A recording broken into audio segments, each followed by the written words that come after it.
and we might start with that first question for the panel, if that's all right. I can read it to you if you don't want to strain your neck too hard. What lessons can be learned from well-functioning natural capital markets or others to successfully develop a system for compensating farmers in Australia? Stuart, would you like to start on that? Stuart Whitten, I should say, with two Stuarts. God, this is going to get confusing for me. Sure. There are a number of markets that have been implemented in Australia at different times. They can be divided pretty much between the sort of government subsidy ones and the private sector ones.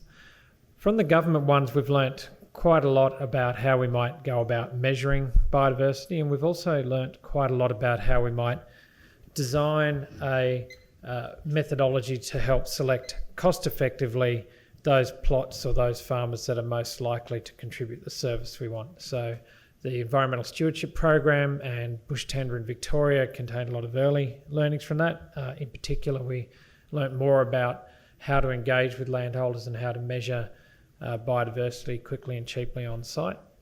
And more recently, some of the work in New South Wales and the emerging work in Queensland will allow us to think more about longer term markets and markets that work at different scales. The carbon market is something different again, and the sort of data and underpinning provisions in those sorts of markets, particularly around agreed methodologies, about databases and so on, are the sort of critical infrastructure that needs for any large-scale market. Other Stuart, would you like to add anything to that? You did touch sort of on sort of where the government's announcement sort of sits with you at the end of your talk, but further to that? Yeah, sure.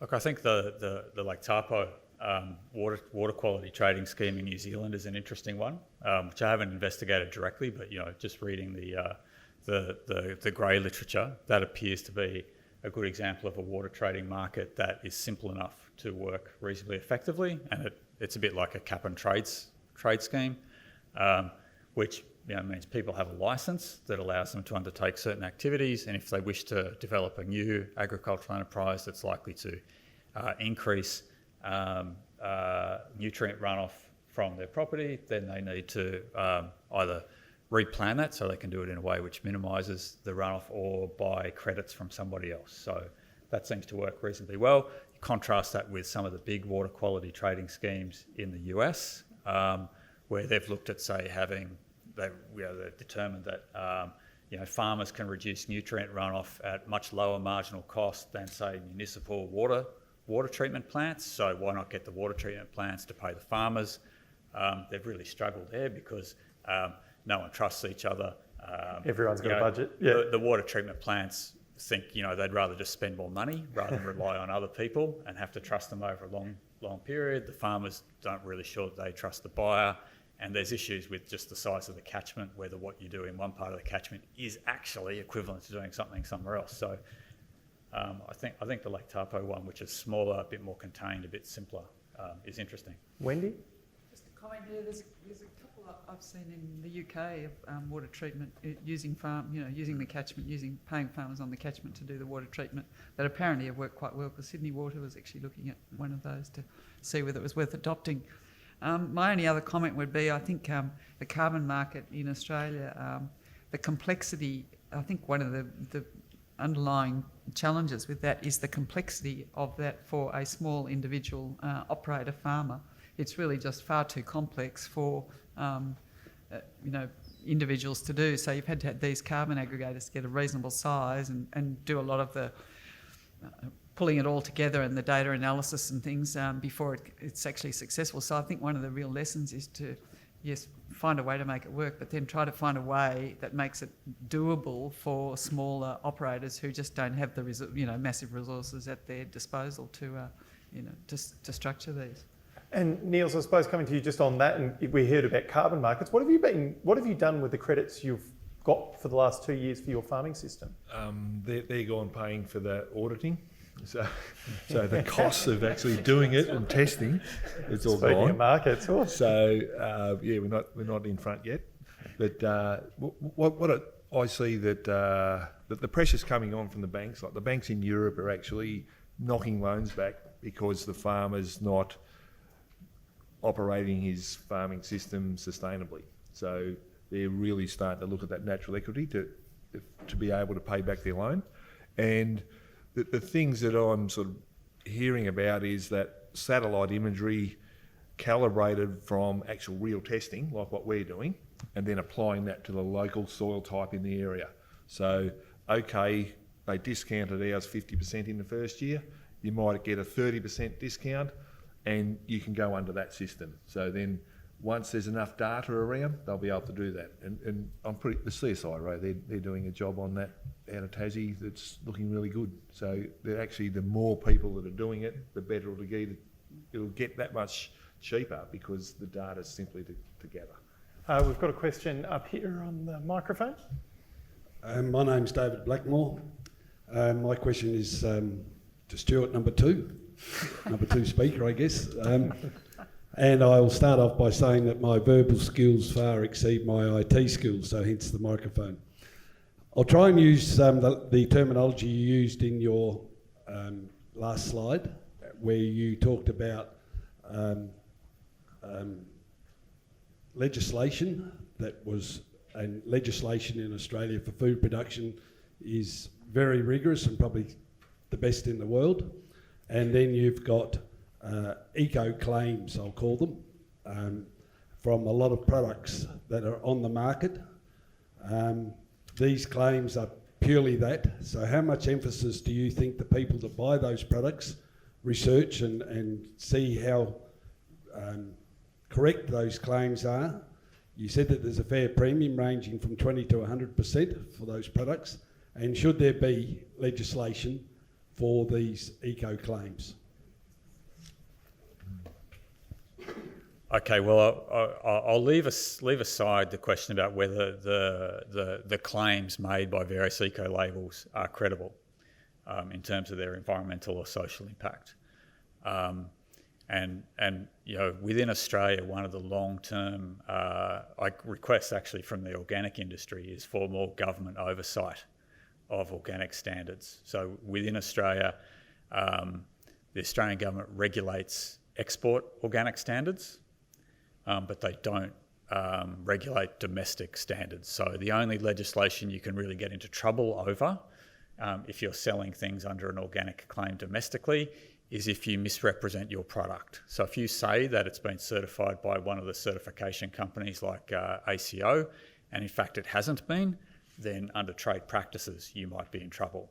So the industry itself has a long-term history of requesting more government oversight to lend credibility to claims.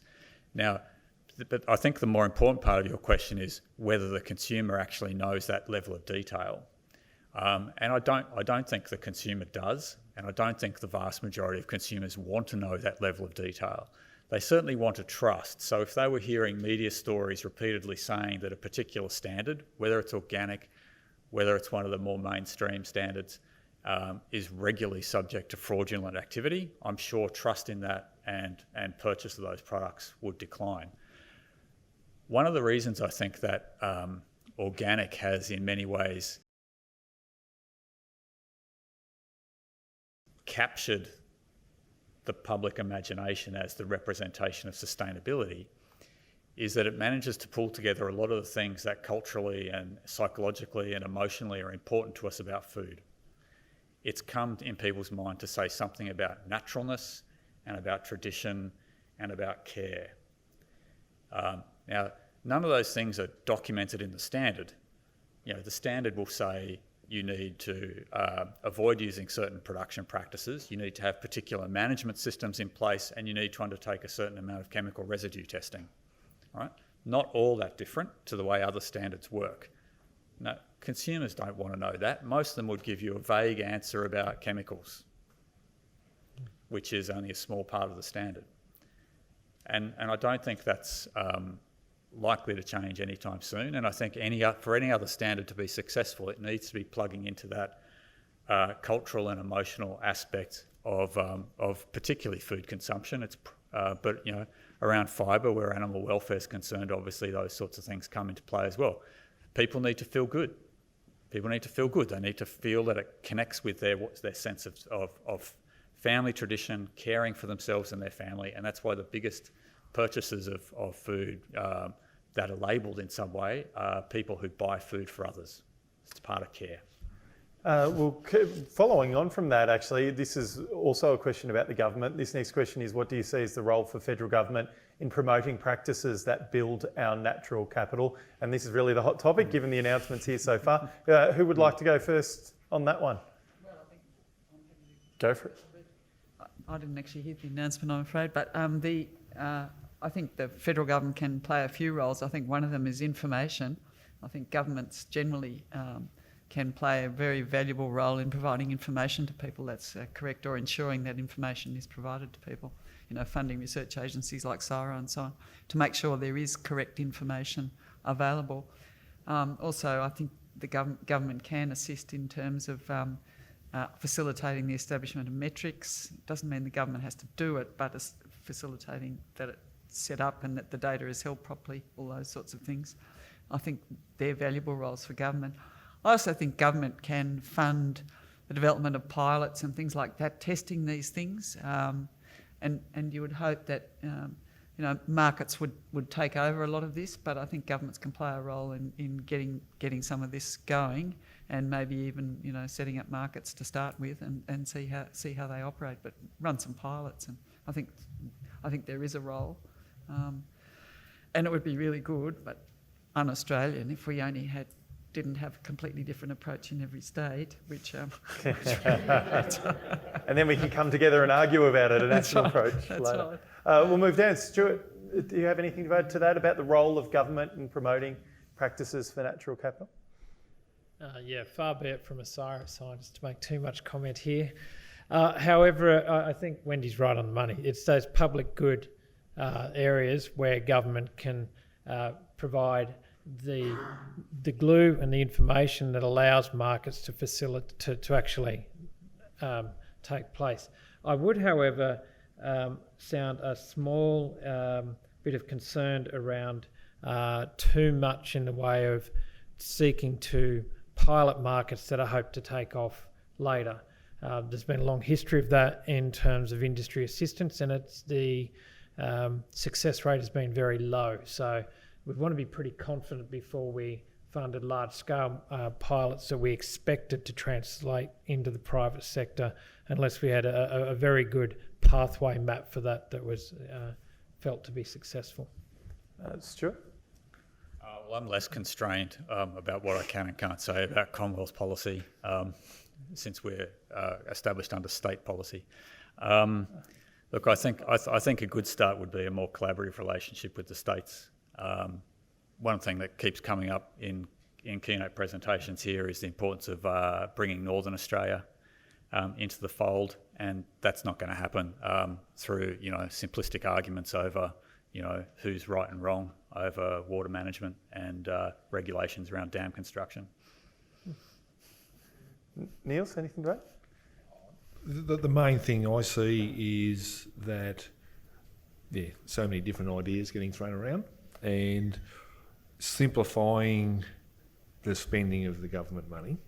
If there's too much complication because they're too scared of, they might pay a little bit too much here and not enough there, on the carbon credit side of things, simplify it, knock it back a bit, but roll it out. Have something happening that the farmer or the landholder can aim for, where if it's just talked about, it's in the future. If they had something and that grew and got more efficient, great, but have something there that's simply to roll out without those costs of setting up and testing so much, which they're getting there, but it's taken a while. A thoughtful answer, which I'm a bit disappointed you didn't say they buy a soil key for every farm, but you missed your chance. Stuart, just wanted to add something? Yeah, just one small comment about this is that there's been too much fear in governments about profit in environmental markets when the governments are paying. Now, if we want environmental markets to seriously develop, we need the people who are supplying the services to make a profit. And some of those schemes that were early on were heavily evaluated with a goal of identifying no profit to farmers. Now, that's hardly what you want if you want a market to function into the future. We got a question here? Yeah, this is a question about a follow-up from this area of government role. like government promoting, you can't promote something if you don't have numbers. So the most important part of this is to quantify the farming system that operates with carbon in the soil. And then you get because Niels gets like 5 times more profit per hectare from his management of the cattle and etc. than from carbon credits. So the yearly return on the management of a property is increasing tremendously. So you get a far better profitability, and that profitability is the driver. So what has to be done is to quantify the farming system profitability with that kind of farming, with the regenerative farming. So do you have a question out of this? Yeah, that's the issue, that we have to start the R&D corporations. Why are they not doing it? Because I've been talking in national conferences the last 10 years about this, and before that in CSRO, when I was kicked out 12 years ago. But nobody does it. It's too complex an issue, regenerative farming. And if you look at Niels' pictures and his management, it's a very complex system. And it's not easy to say, oh, just do it. It has to be quantified as an overall objective, and then by local knowledge, you pronounce. And then a question also on what Stuart was saying about the organic standard.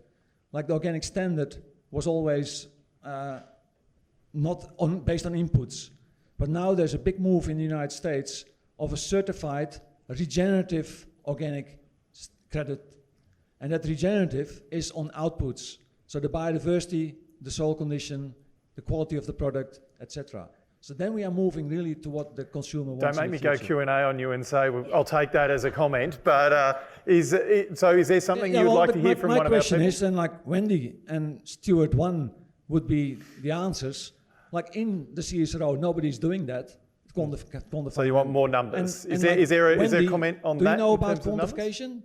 The money, $100 million a year. Where is the $100 million a year going? Who's going to do the work? I won't comment on the 100 million, but I will say that you are right in the sense that understanding the interplay between natural capital and farming systems has been underinvested in this country. There's really good reasons for that would take far more than the time we've got left. And it is something that is getting increased attention now as people realise that perhaps we have mined our natural capital base in some areas, and it has that implication on future profitability and productivity. And in the interest of time, we've got a few more questions going on. If you don't really have anything to add, don't feel like you need to. This one says there seems to be many natural capital projects being planned and underway. How do we create a platform that captures what programs are being undertaken so that we're not so that we aren't duplicating programs? I suppose we've spoken a little bit of this already, but is there any further comment that anyone would like to make? Someone was commissioned to do actually a review of these and pull out the useful bits and the bits that don't work, so that people can identify what does work and what doesn't work. But I agree, there's a plethora of stuff that's gone on and going on because it's kind of flavour of the month, and it would be good, I think, to extract what's useful out of what's been done and what not to do. And Niels, it sort of goes to a bit what you were saying before of the different numbers and the different sort of bases for everybody. Yep. In 2 days, only one example of achieved yearly soil carbon increase by a regenerative farming system. Why is regenerative farming ignored by our siloed and fragmented R&D? Says this person. It's had 6 likes. Everyone loves an aggressive question. Who would like to answer that one? I'll take that, just for the fun of it. Look, I think one of the challenges with regenerative agriculture is that everyone has their own definition for it. So it's not necessarily that it has been entirely ignored, but rather every second person sees what's happening in one project as not being regenerative agriculture, or rather interprets regenerative agriculture in a way that can't be applied back to R&D. So no specific comment about the R&D side, but there is a real issue around understanding what regenerative agriculture might be and what might it contribute to both farming productivity and to the natural capital base. And I think that's something that is not being well addressed at either a national or a farming scale, although there is an emerging discussion amongst researchers about how might we define something that would broadly meet that need. How might we describe something that is accepted as broadly regenerative, and then actually get some data on that. The only regenerative farming is farming that increases soil carbon and increases biodiversity on the property. It's as simple as that. Yeah. How might data privacy rules and changes to privacy legislation affect the measurement and verification of credits and farm data? Well, you're on farm. Niels, do you worry about that? Not worrying about it to the point where if we can improve everything as we're going, there's nothing to worry about. So that's the sort of focus, and we're achieving it quite easily. So we're just rolling out with that and going with it. Yeah. Stuart? So the Council of Learned Academies will be releasing a report on novel agricultural technologies in a few weeks. So one of the things that we looked at, I chaired the expert working group. One of the things we looked at was areas of resistance to adopting some of the novel technologies, bearing in mind that there are private companies who are developing highly metricized sustainability standards, for example, offering a lot of very data-heavy technologies. Trust in the use of those data is a major issue. So I think privacy legislation is certainly something that needs more Commonwealth attention. So also are things like right to repair, and I think they're as important as getting the IT infrastructure that actually enables more people to use this kind of technology. Trust might be a little comment. Right to repair might not be a widely known concept, and it's well worth knowing it's actually really important in this space. Okay, sorry. So apologies to those people who are not familiar with the term, and to those people who can define it better than me. So one of the issues with intellectual property, in this case intellectual property in a technology, a piece of machinery, the use of that machinery, the data that supports its use, the ownership is a critical issue. Now, some of the big companies involved in developing new tech, like John Deere, have been very resistant to giving the purchasers of the technology the right to then themselves either repair it or choose a repairer. So they would like to keep a lot more control in order to, as they see it, protect their intellectual property. For a lot of farmers, they see that as an infringement of their right to control their data and to maintain things that they've purchased. So figuring out where the boundaries lie so that you've got genuine incentive for the private actors who are developing stuff and that their rights are protected, but also providing the surety and the confidence amongst users that their rights are also protected is one of those areas where we need Commonwealth attention. Did pretty well on the definition there, and that's probably a really good place to leave it. It is 1 o'clock, and I did make a commitment to get you all out to lunch on time. So can you please thank our panel, Dr. Wendy Craik, Dr. Stuart Whitten, Professor Stuart Lockie and Niels Olsen.